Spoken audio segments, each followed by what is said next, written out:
I'm on here. Okay. 6:30. 6:30. All right, 6:30, September 3rd, Thursday. I see Josh Andrew is on, Gene Canty is on, Mark Cullen is on. So I open the Board of Selectmen and Board of Health's meeting for September 3rd at 6:30.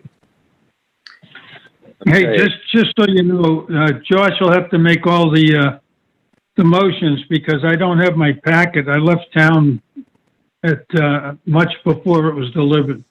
Okay. All right. No problem, Gene. Okay, so we're gonna have a COVID update by Deb Murphy and John Coolin. Okay, Oh, Deb. so currently we have 2 active cases in town. Not bad. And that's pretty much it. I mean, we've had those 2 cases for a while where it's taken a little bit longer to recover this time. But other than that, I think everything has been going along pretty good. We had our weekly numbers came out today from DPH, and we have percent of positivity for Nahant is 1.84 right now. So we're still in the white zone, which is the best zone to be in for communities.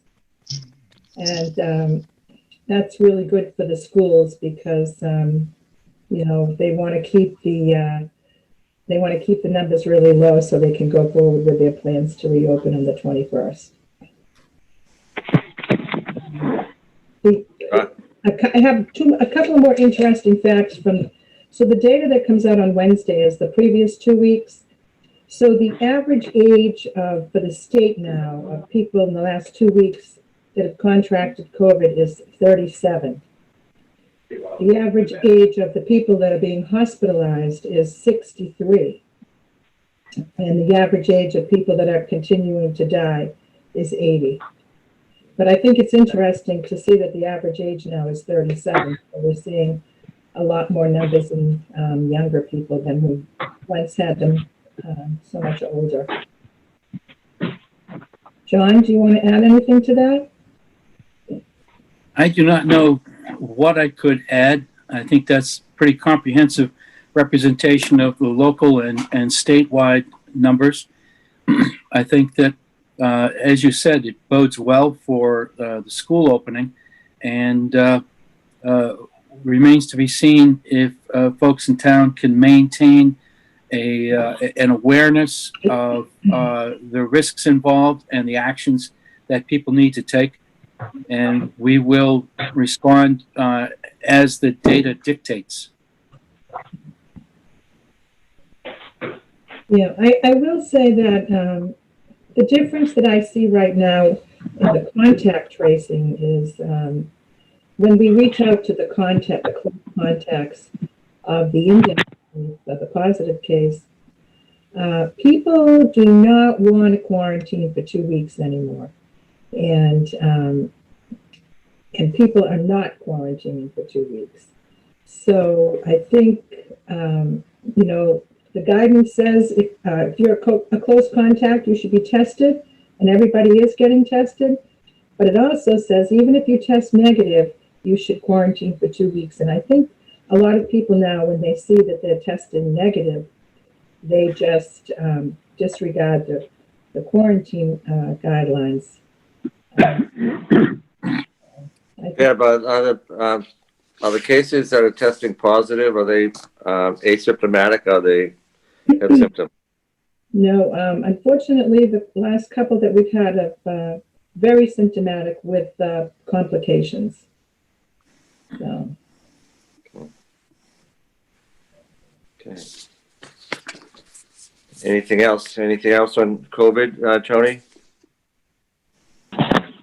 No, I'll say, you know, that Deb and John continue to do an unbelievable job. I mean, no one ever expected this many hours to be involved in this type of year, and it, you know, obviously we appreciate that fully. And I think that a lot of residents in town, I think, I still see a lot of people wearing masks and going into the store with masks on and I, so I commend a lot of people in town for continuing to adhere to those guidelines.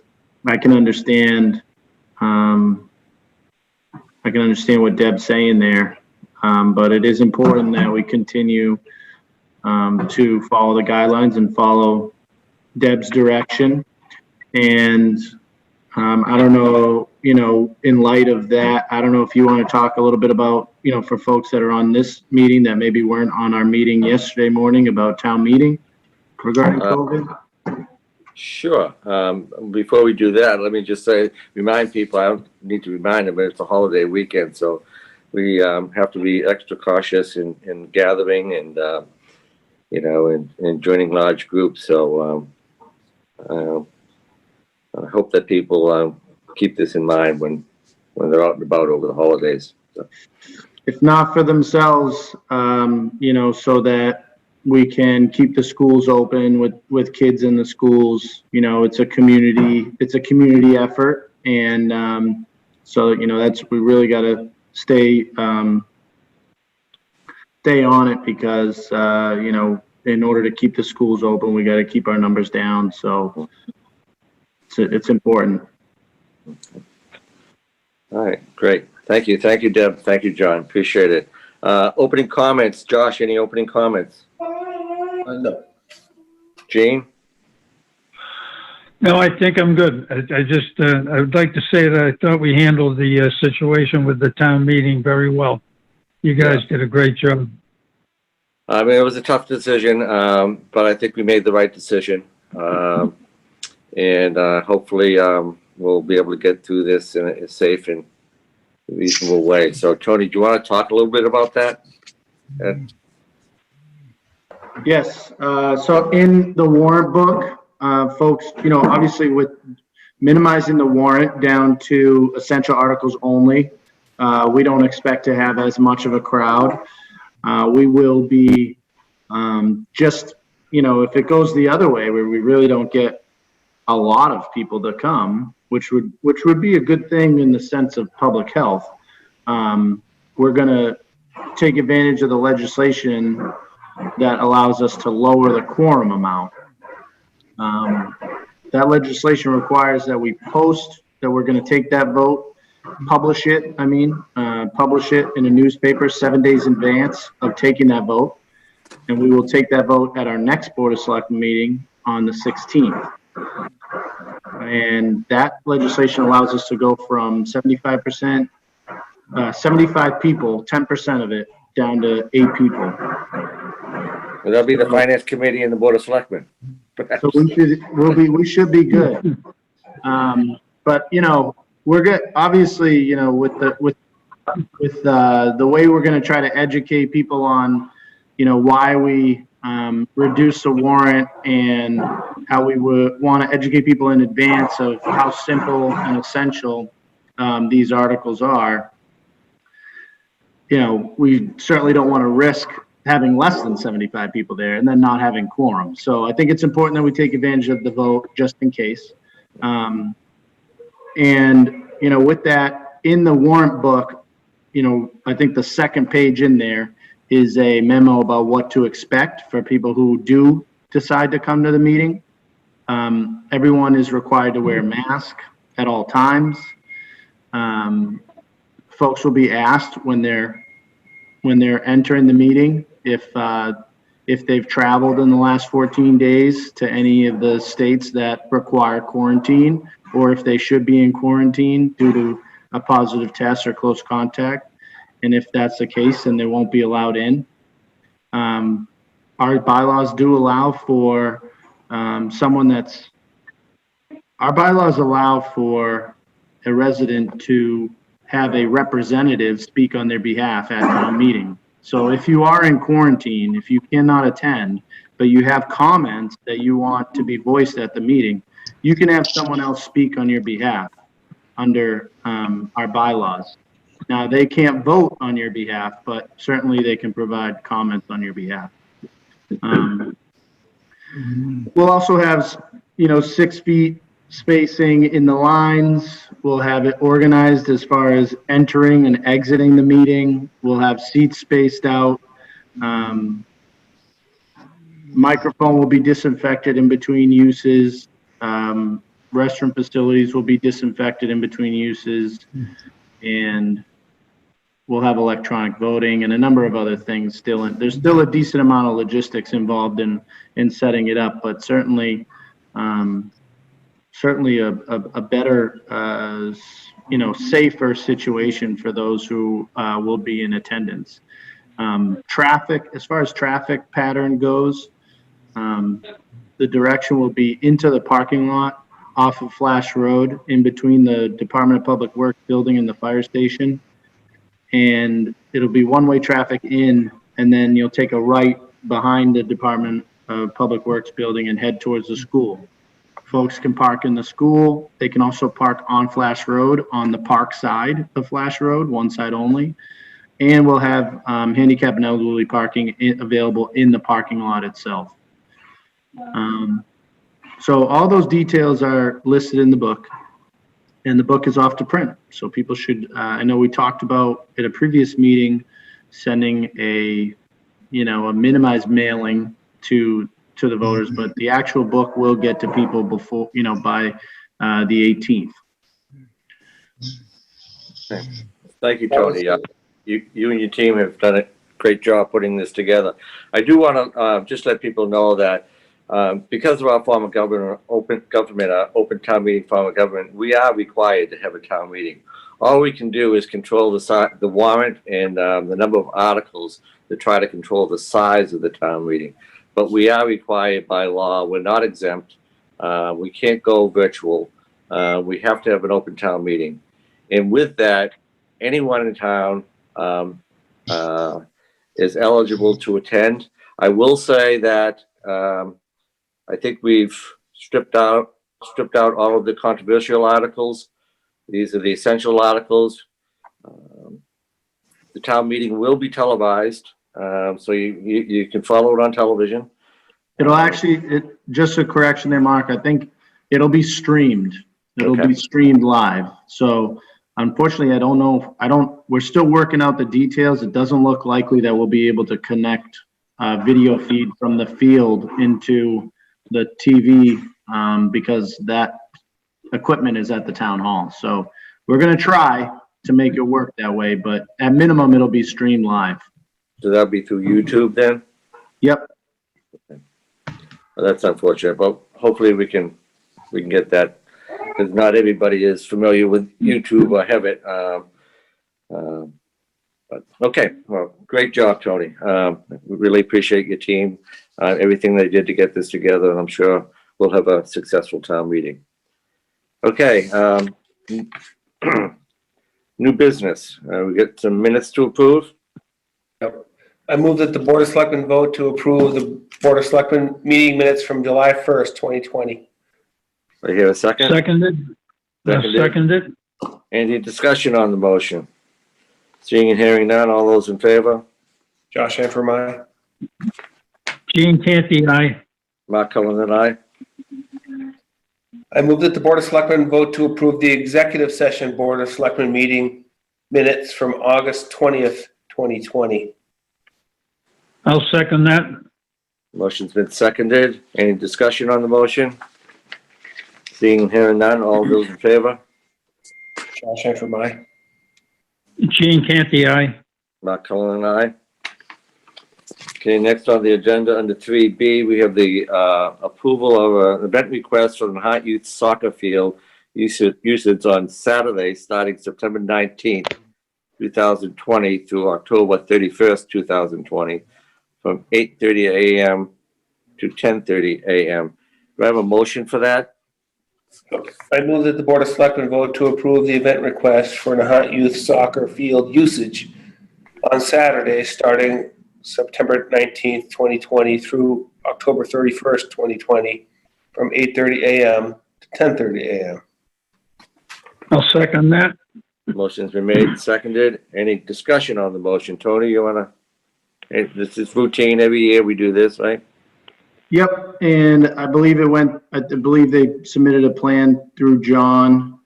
Yes. But also, you know, I do need to double check with them to make sure that they are, you know, understand that Saturday the 26th on the soccer field will not be available. But I got to follow up with them on that. Oh, great point. You set up obviously earlier, I guess, than 10:30.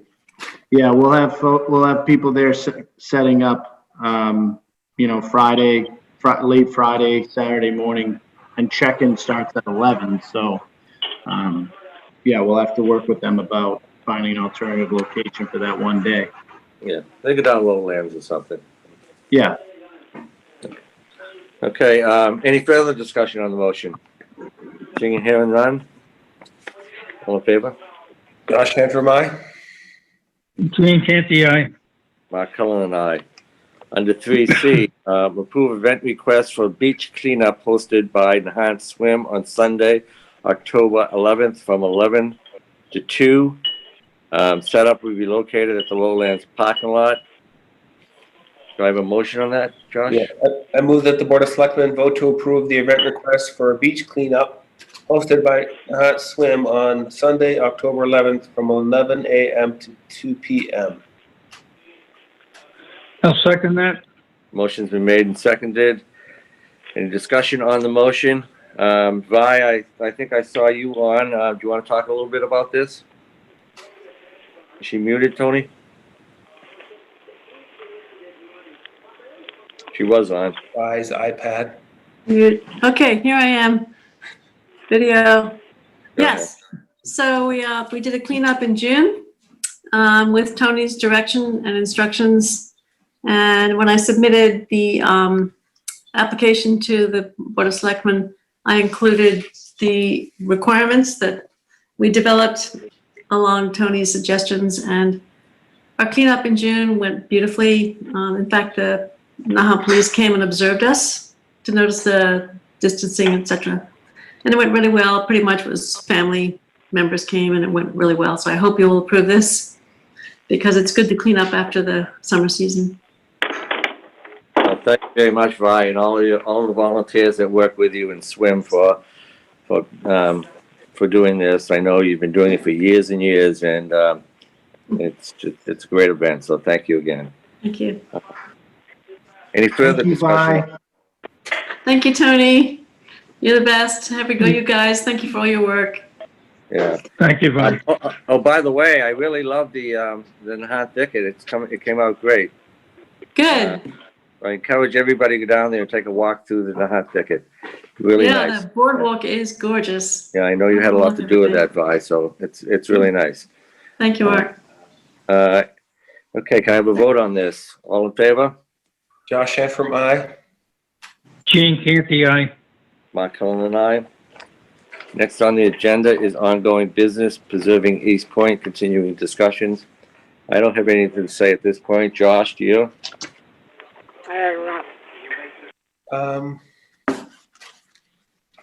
No, not really. Well, a letter went out from Tony yesterday. In light of the fact that we've whittled the town meeting down to the bare essentials, among many other articles, we won't be able to address eminent domain articles. And in addition to that, per the governor's orders,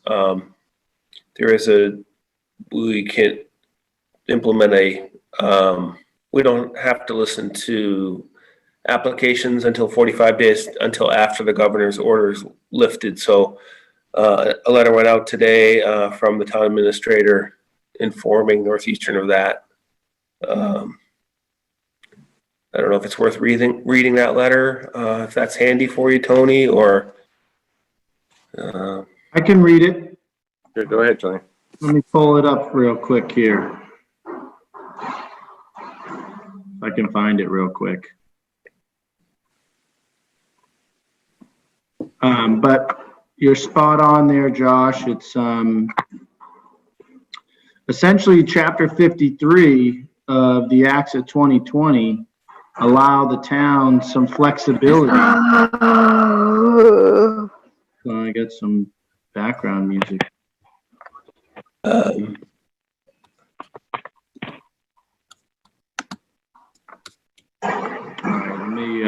me put this on. Let me set up this so that people can't unmute themselves. I will allow people to unmute themselves when we get the citizens forum, but so the acts of chapter 53 of the acts of 2020 provide municipalities and permit granting authorities some flexibility when it comes to hearing applications, and specifically because of COVID and the limitations on group gatherings, whether they be indoor or outdoor. And so the nice thing about this is we don't have to, it's not a blanket tolling, so simple applications, permit applications that don't, garner a significant amount of attendance or, kind of meet that threshold of difficulty of putting people together to comment or hear or participate in a hearing like that. We can continue to do those. Whereas Northeastern's project or, something of that magnitude obviously, garners a ton of attention. We're able to utilize Chapter 53 to essentially toll the hearings of their applications, and the law that would otherwise deem those permits granted if not heard within a certain time frame, it doesn't apply in this situation because of COVID. So let me read this. Dear Mr. Martin, that's Ralph Martin, General Counsel for Northeastern. Dear Mr. Martin, I am writing in regard to the proposed Northeastern University Marine Science Center expansion at East Point in Nahant. As you know, this proposed project has garnered significant public interest. Indeed, any public hearing or meeting held addressing any aspect of the proposed project is usually attended by a capacity crowd interested in all aspects of the regulatory process. As you are aware, due to COVID-19 emergency crisis, the governor has limited crowd size for indoor and outdoor gatherings. Therefore, meetings and/or hearings that garner significant attendance are very difficult, if not impossible. As such, Chapter 53 of the Acts of 2020 provides that non-action by a permit granting authority shall not deem a permit granted, so long as said permit granting authority act within 45 days from the lifting of the governor's declaration of emergency.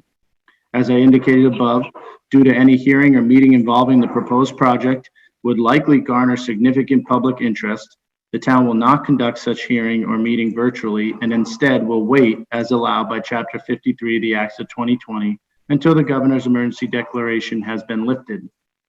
The town requires that Northeastern recognize the unique circumstances and challenges facing the town in these challenging times and commits to refraining from any further filings from the town until such time as in-person hearings can be conducted.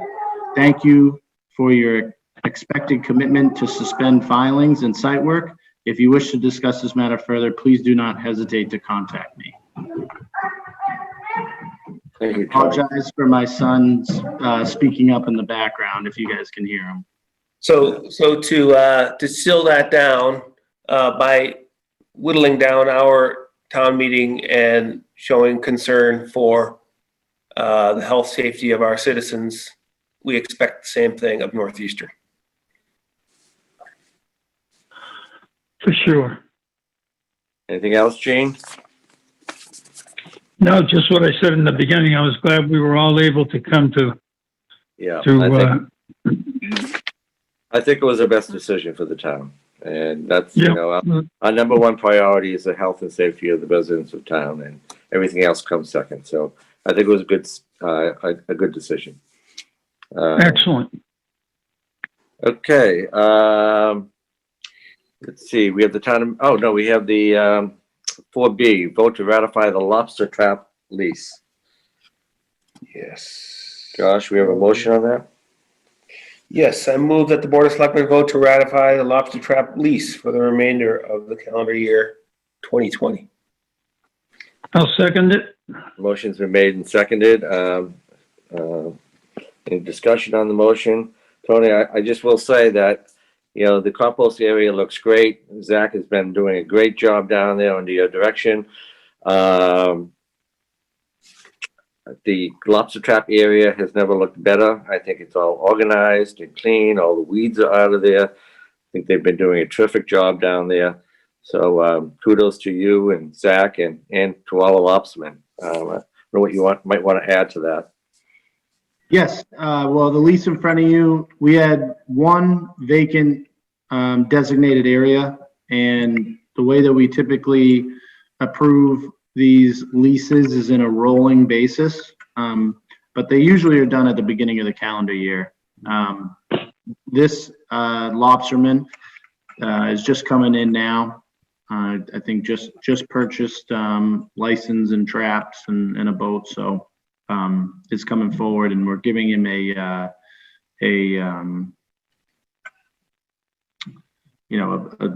smaller rate. What am I trying to say? A reduced rate. A reduced rate, yeah.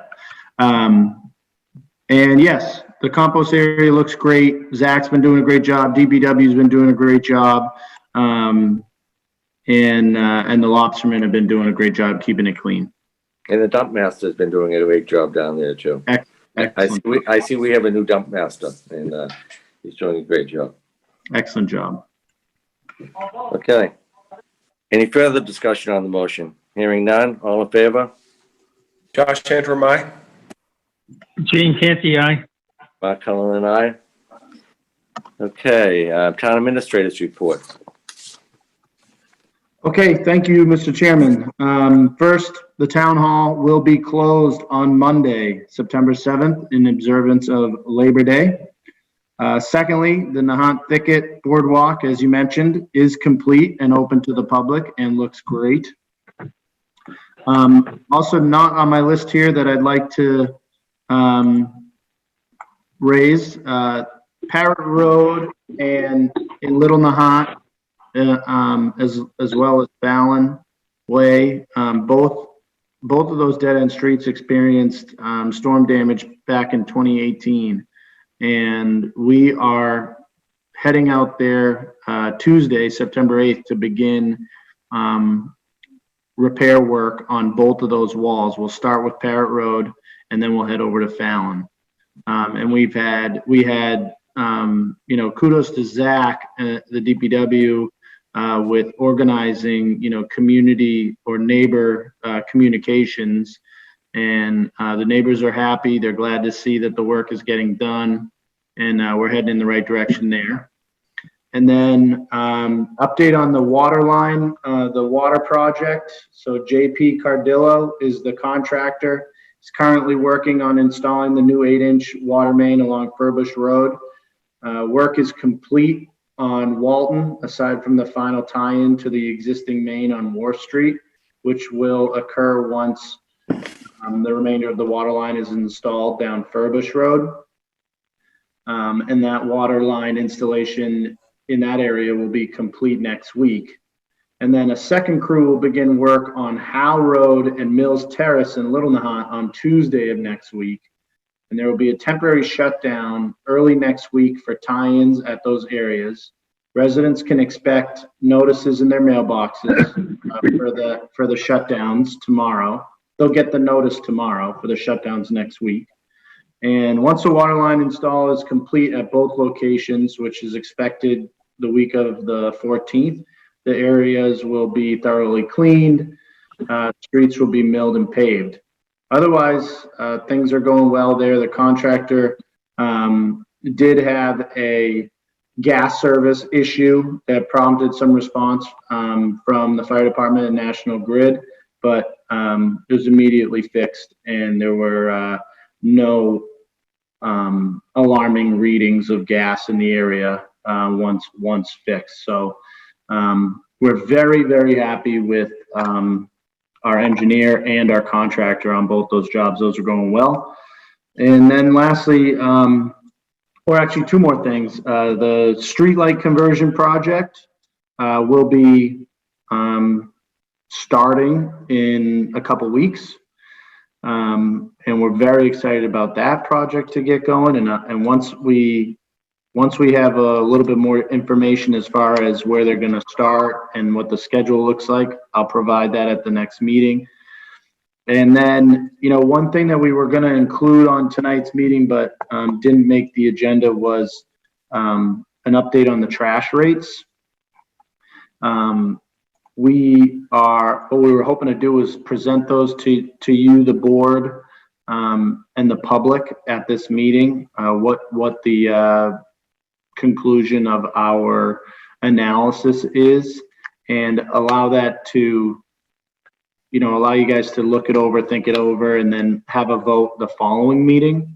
But given that we didn't get to post it on the warrant, on the agenda, we'll postpone that another two meetings. So next meeting, we'll give you the full briefing on where we ended up. Essentially, by including, by going by parcel ID, we're able to suppress the significant increase in the cost of our hauling service which is a nationwide issue, by distributing the cost more fairly and equitably to each unit of housing, which basically takes a $345 rate, where we've had that rate for about 5 years now, $345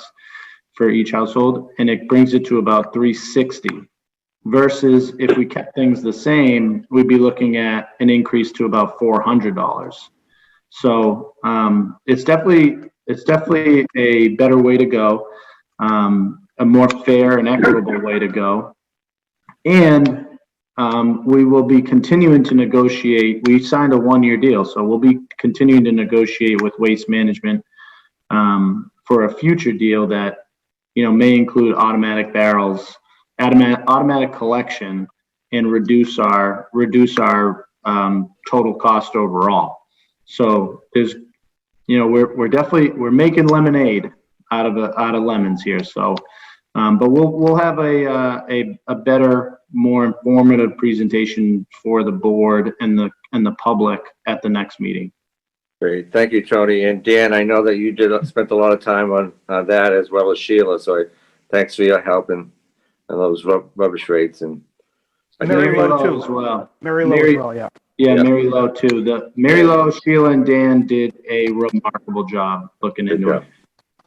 Just to circle back quickly, Tony, on the water repairs on Throverbush and Walton, I'd have Zach just, before you tie that into Wharf Road, I would just give a notice to each of the households that they're likely to see a pretty significant increase in pressure in the house, particularly in the toilets and anything that has to do with a valve. I mean, going from a 1-inch line to a 6-inch line. So I would imagine an 8-inch line. So I would imagine the pressure is going to increase significantly. Yes. So just let them know. That's a great call. Yep. If they hear some hissing or something like that. So, okay. Okay, citizens forum. Anything in the chat room? No, let me click allow participants to unmute themselves, and I don't have anything in the group chat. So if any residents on the line wish to speak, just try to unmute yourself and announce your name and address.